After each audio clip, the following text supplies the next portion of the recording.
where rent-stabilized apartments are actually stabilized.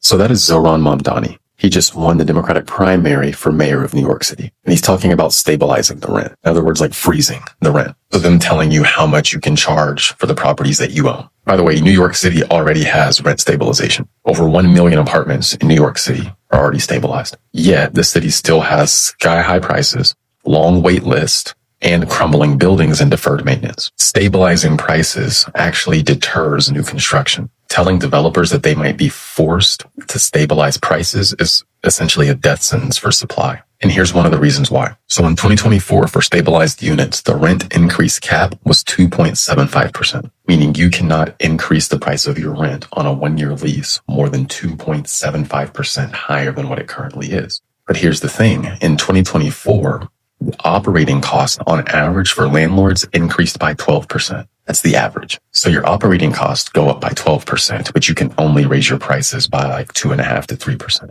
Those numbers don't make sense for people who actually want to make money. So what happens? It hurts the quality of housing. It becomes harder and harder for owners to be able to pay for maintenance because they can't raise their prices to keep up with their costs.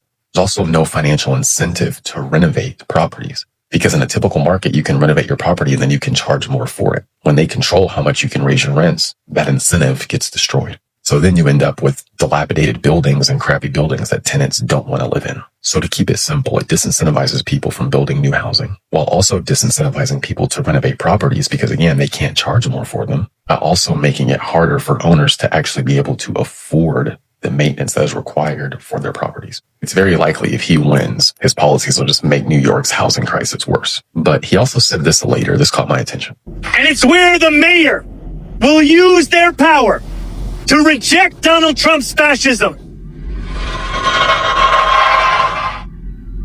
to stop mass ICE agents from deporting our neighbor.